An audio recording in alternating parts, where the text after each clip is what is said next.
It's a Get Foxy show once again. And today's guest, we have the lovely Colleen Higgins. Colleen, thank you so much. I really appreciate you taking the time out of your busy schedule to chat with us. Thank you so much, Terry, for having me. You are a pharmacist by trade, and you are someone who I would probably call a cannabis expert. Now, I've got some buddies from college that I would also call cannabis experts, but I don't think you're that kind of cannabis expert. There's a joke in the cannabis industry that everyone's an expert. Everyone's an expert, got their opinion, and they all know. So I've heard that a lot. You created a company called Sway Innovations. And this company was, if I've got this correct, created to help people kind of navigate the medical cannabis community. Have I got that correct? Exactly. As a pharmacist, I've been trained and working for a long period of time where there's that gap between the patient and the proper use of their medication. The doctor prescribes it and they have their visit and they're on their way, but the pharmacist is always extremely accessible to tell them how to use it to get the outcomes that they want. So, that's been around for a long period of time now, and we got our gig down with that. And when I stepped into the cannabis industry in 2014 and started counseling patients, there was just a huge gap. You have these patients the experts, they know what they're doing, they're good to go, but there's plenty of patients that are looking to start using cannabis, especially older folks who have more advanced chronic diseases and have no idea how to start using cannabis comfortably. They'll take a inhalation and puff, puff, puff, puff, wrong. If you want to feel too strong an effect, you take that the wrong way. So then they think, well, cannabis is not for me. So over time, I realized there was really this gap in the medical community where somebody could help patients understand what products might work for them, the different delivery systems and how they differed between inhalation and sublingual and edibles and even topical, and answer those questions so they could really get the most out of this medicine and oftentimes get off of a slew of pharmaceuticals that they just didn't want to be on anymore, or they didn't like the side effects, or they wanted to decrease the dose, or simply they weren't working. So they had no other place to turn, and they just didn't understand how to use it. So I really saw that gap there. So I created Sway Innovations after writing my book, The Cannabis Prescription, in order to help patients get that information they needed. And I've been getting a lot of questions from people around the world. It's been fantastic. It's really been great to help people understand how to use cannabis and get the most out of it. With your book, do you go into detail about some of these things? Oh yeah, I go into details about, and it's the best compliment I got actually was, it sounds like it was written by a pharmacist. And I was like, yay, because we know how to explain it step by step of, this is how you use a battery with a vaporizer or an inhalation. This is how you dose edibles with THC and or CBD, a starting dose every 6 hours, which by the way, every 6 hours for an edible, every 6 to 8 hours is a starting dose. That mirrors the prescription Marinol, which is a synthetic THC. So I'm really actually taking stuff that was learned through the pharmaceutical area and applying it to cannabis now. And then I also go into diseases like HIV and pain, chronic pain, and glaucoma, and GI upset, Crohn's disease, ulcerative colitis. So I actually talk about specific diseases and things I've seen as well. So I really go into the details of how to use it and it explains it. So I like it as a reference material so patients can go back to it again and again, because, after about 10 or 20 minutes, that's it. They're like, their eyes glaze over and they go, I can't take any more information. So hold on one second. I'm so sorry. My dog, every time I get on the phone, my dog decides to take her ball and run with it. It's a weird thing. I'm so sorry. No worries. that's, basically how I wanted to do was make it very step by step on how to use cannabis. That's fantastic because as a Chinese herbal medicine practitioner, I definitely see the benefits in using cannabis therapeutically. Mm-hmm. But there are definitely some keys in finding success in using cannabis, but just like any other herbal medicine. So, um, what are some of the keys and um, keys to finding success or avoiding failure with cannabis usage?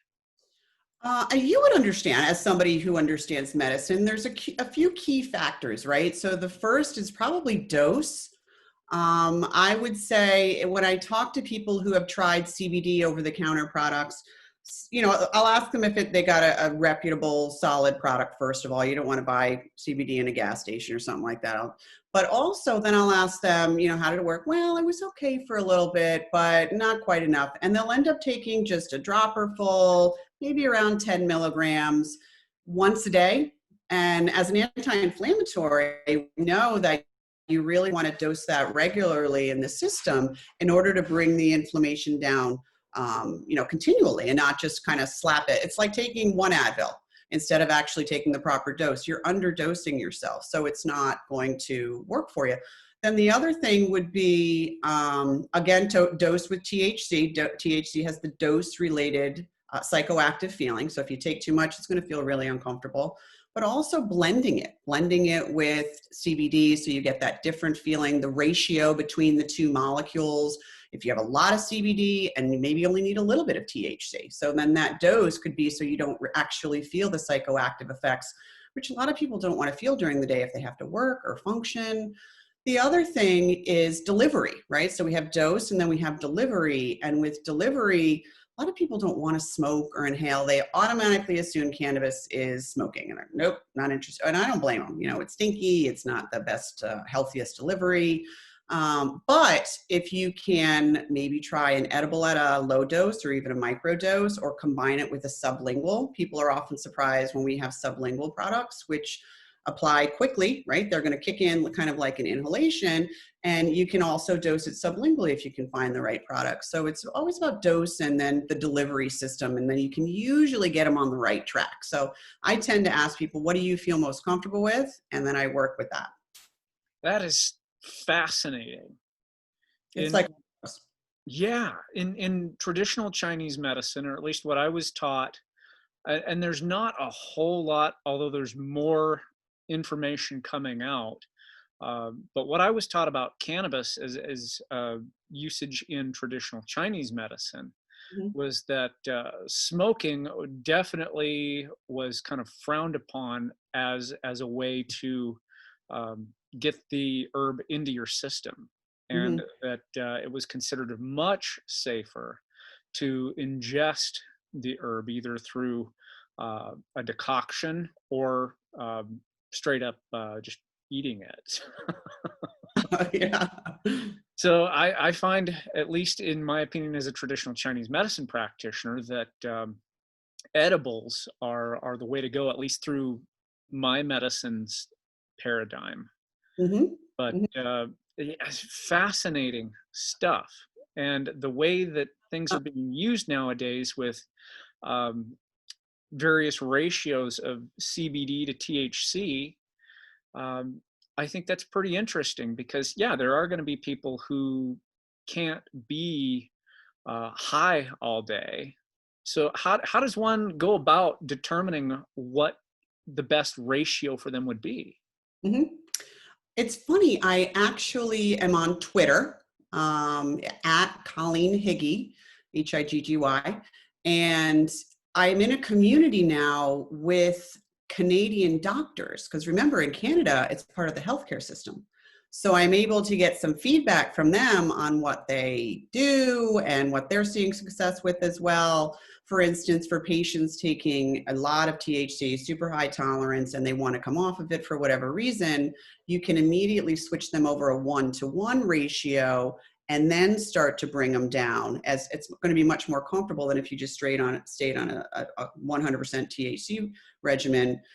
Where if you have, in my experience, and it is experience, right? Seeing how patients react to different ratios. In my experience, a 1-to-1 is still pretty strong. People are going to feel that THC, even just with one puff, they're going to definitely feel it. A 2-to-1 I've seen is absolutely fantastic for both pain and for anxiety. So patients with severe PTSD and anxiety, either a 1-to-1 or a 2-to-1, that seems to just calm that monkey brain that won't just calm down and gives it a little bit more clarity.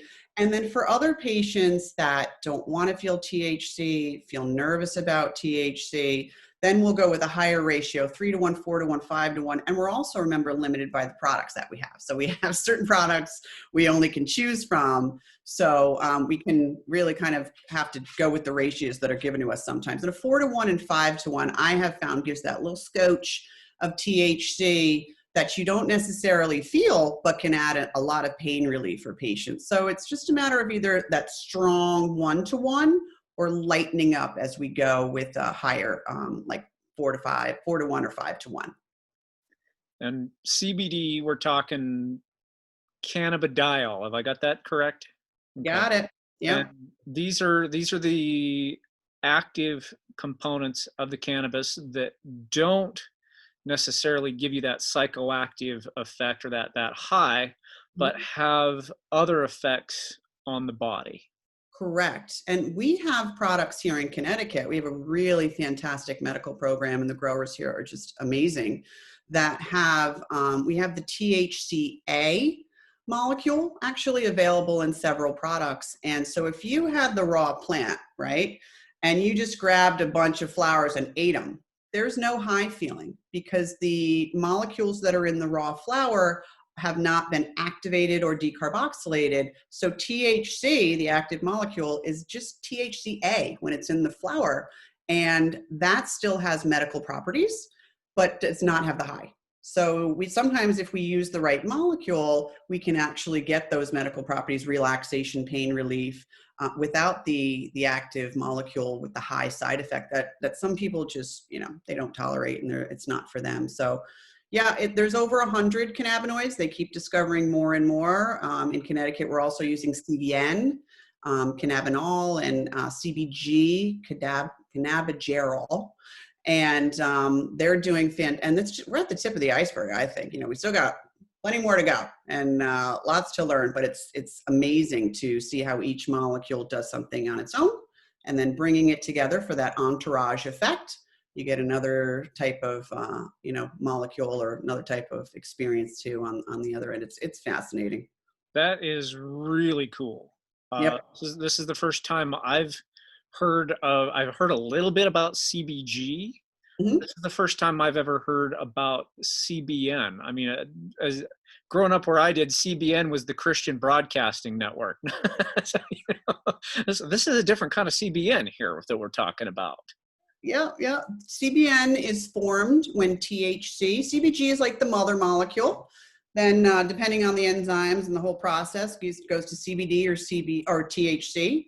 And then THC over time, with just time and sitting around, will naturally degrade to CBN, a certain portion of it. So CBN has little to no psychoactivity, and there's a mellowness to it. There's a relaxation, so patients can use it during the day to relax without the psychoactive feeling. And other patients, we use it here for sleep. So one tablet will help them get through the night. If not, for more severe issues, we'll go up to 2 tablets, which for around here is 20 milligrams. So that's a pretty good dose of CBN, and patients have done really well with it. It's also an alternative to CBD. You give patients CBD that are dealing with seizure disorders, and a lot of times behavioral issues can come with that. And sometimes the CBD isn't calming enough for those behavioral issues. So we'll try a CBN molecule to help prevent the seizures and calm the patient. And we've seen success with that as well. So it's pretty cool. That's really cool. Yeah. One of the questions that I get as a practitioner because I do have acupuncture patients who are very curious about this. And here in Colorado, of course, marijuana is legal here for both medical and recreational use. So how does one, in your opinion, determine the difference between whether they want to use recreationally or medically, and where's the line between the two? Good question.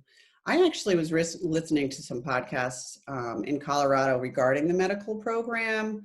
And it seemed to me that, because it started off as a medical program, right? And then went over to rec. Yep. It seems to me that it needs to be guided by healthcare practitioners. It can't be somebody that doesn't understand. If somebody walks in and says, I have MS, or I have fibromyalgia, or I have, sciatica, they need to understand. I can tell you immediately what drugs you're going to be prescribed and, the symptoms. So the doctors need to be there to help diagnose the patient. And then the pharmacist can be there to help kind of steer the patient towards the right medications and give that guidance. Also, the medical products tend to be stronger in a medical program than they do in a recreational program, as I understand it. And I know that, I'm not sure about the recreational requirements because they're so different in every state, but in the medical program, the testing for microbes and fungus, and, it's as close to organic as you can get. You really want those products that are put through that rigorous process of requiring it to be a medical type of product. You don't want anything that's, we don't know what goes in the dirt. We don't know what goes in the dirt. We don't know what comes out of the plant. So it's just absolutely essential that you have the purest product that you're putting into your system, especially if you're inhaling, right? If you're inhaling, you want to make sure those lungs that's immediately going into the bloodstream are protected and don't have any other extra junk that's going on in there. Now, when it comes to inhaling, it sounds like there's a couple of different methods. I mean, there's smoking, but then you've also got different types of vaping, and there's as you can tell, I'm a bit new to this scene as well, but there's definitely different ways to bring that into the lungs. What do you feel is the most accessible? Mm-hmm. People will often say when I first consult with them, I don't want to inhale anything. I have no desire to do that. And I say, no problem. Let me just tell you what inhalation is all about first. So inhalation is that fast effect, right? You have a symptom come on, anxiety or nausea, for instance, boom, you want to treat that immediately, quickly. You don't want to wait an hour, 90 minutes for an edible to kick in. So it does have that benefit. And if they have symptoms that fit that could actually work for them. In terms of the products, we have really at this point, you have either a flower or the oil that's been extracted off the flower. And a flower can be either smoked, which is not necessarily the healthiest because you are burning it, you're combusting it. Or you can take those flowers and you can drop it into a flower vaporizer, which is like a little oven. So it takes the little crystals that are all over the plant, it heats them up, they vaporize, you're just breathing in the crystals and you're leaving the leaves behind. So that's really a pure natural way of inhalation. The other way is where they extract the oil off, and it tends to be a very thick and powerful oil. So if you're using a cartridge, the cartridge can either be on its own, it looks like an electronic cigarette, or you put it onto a battery. Those oils need to be diluted to work right, and that's where the rub can come in. If they're diluting it with something that we don't want, like propylene glycol or polyethylene glycol, we don't want that going into the lungs. These days, the medical programs got really great in terms of using terpenes and cannabis components to thin it out, which is absolutely fantastic, and that's the way you want to go. You want to try and keep it on a low temperature as well. Temperature can also irritate the lungs and the throat. And you also have concentrates. Concentrates are the high dose oils. And I just wrote a blog post. I'm having the hardest time getting it posted, but I just wrote a blog post on concentrates. A concentrate is, and I really think parents need to know what these are. Concentrates are the extracted cannabis oil that has not been diluted. And one puff of a strong concentrate, which typically has a THC percentage of 77 to 97%, where flowers are about 15 to 30, one puff of that is worth half to 3/4 of a joint in one puff. So boom. So if you think that kids are like puff, puff, that's a lot of THC going in very quickly. For patients with chronic pain, with certain diseases, they can be a great medical asset. But for the wrong person, that can be a very uncomfortable experience. And I've had patients who are like, "Oh, I'm going to get this." I said, "Where's your tolerance level at?" And they're like, "Well, I'm just starting out." And I said, "No, no, no, no, no, no, no, no, no. We don't want to stay away from that. It's much too strong." So you can go with either a flower for inhalation, which is kind of the purest. You can go with a diluted cannabis oil, or you can have those super concentrated oils as well. That is fantastic information to know, Colleen. Wonderful. I'm sure people will really find it useful, because a lot of people just assume marijuana is smoking, and it's come a long way. I'm going to switch it up a little bit. Mhm. I'm going to ask you the question I ask all my guests, Mhm. and that is, what is Foxy? And what is the definition of Foxy, and what does Foxy mean for Colleen Higgins? Oh, I had to think about that for a while when you gave me that question. I was like, "Ooh, this is a good one." I think feeling foxy, and I am a single mom, and I have been a single mom for a long time, who works and takes care of a home and a crazy dog. And so for me, it's about being calm and feeling relaxed and still getting stuff done, still feeling like I'm a baller and getting check, check, check, check, check, getting things done. And so I think for me, it's making sure I take the time out for myself when I'm really, really busy, to say, "Hey, I need a little bit of extra time this afternoon, tonight, to kind of pull myself together so I can be the best me when I go back out and start rocking it." And sometimes we get overwhelmed, but for instance, over the last month, I've had a couple tragedies happen where I've lost a couple people, and I've felt my emotions come up a bit more. And I thought, you know what?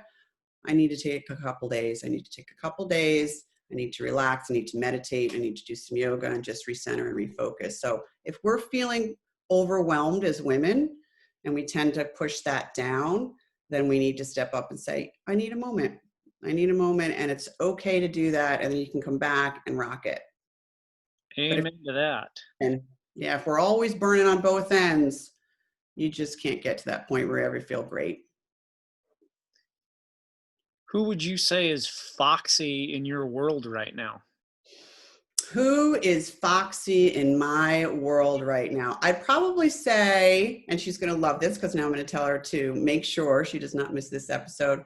My bestie, her name is Julie, and she's just a rock star. She is in the mortgage industry. I've watched her in 2008 have that whole thing implode and lose her home and lose everything essentially. And then in the last decade, build herself back up with a child and a home. And she just opened up last year a new mortgage company after losing everything. And she's rocking it. You know, she gets it done. And when she needs time for herself, she takes a moment, but she works hard. And I think she's just fabulous. That is beautiful. I love hearing stories like that. Because we all go through some tough times, right? It's about bouncing back. You bet. Yeah. Well, and that's the other thing I generally ask folks is, when you're not feeling that foxiness, what do you generally do to reclaim it? Great question. When I do that, and we all have those moments when we're exhausted or just down or who knows why, but I first don't judge myself. So women are so tough on judging ourselves.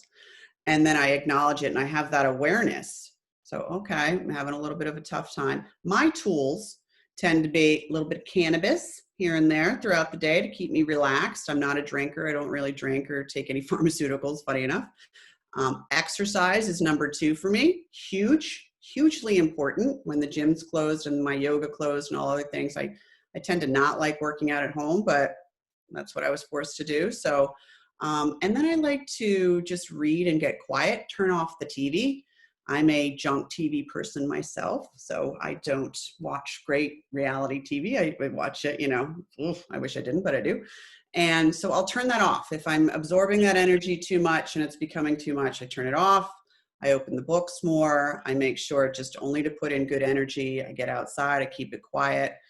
Just really take away all those kind of inputs that are too much, shut them down, and say, okay, I need to re-energize myself and my tools. And then also I've cut back caffeine and the sugary foods. The diet is also critical for keeping our mind feeling calm and centered as well. Too much junk, that doesn't make me feel good. So all those tools, right? All the tools come together. You are speaking my language as a holistic medicine practitioner. How can people find out more about your book and about Sway Innovations? So they can look me up, Colleen Higgins, R.Ph, R.Ph being the registered pharmacist, or go over to swayinnovations.com. And I have a link to my Amazon sale. We keep it on there because Amazon is the king of sales. So I just linked it right there instead of selling it directly off my website. I encourage patients or anyone who has questions about anything to just shoot me an email and I'm happy to answer them. I'm always meeting amazing people with just quick little questions and, or other bigger kind of, I had a woman ask me about starting Zoloft and whether she thought it was right. And she was a little scared about it. And so I was able to talk her through that as well. The book is called The Cannabis Prescription, How to Use Medical Marijuana to Reduce or Replace Pharmaceutical Medications. So it will give you some insight if you're on certain meds for certain diseases. I talk about those meds and what the side effects are and maybe how cannabis can be used to replace them.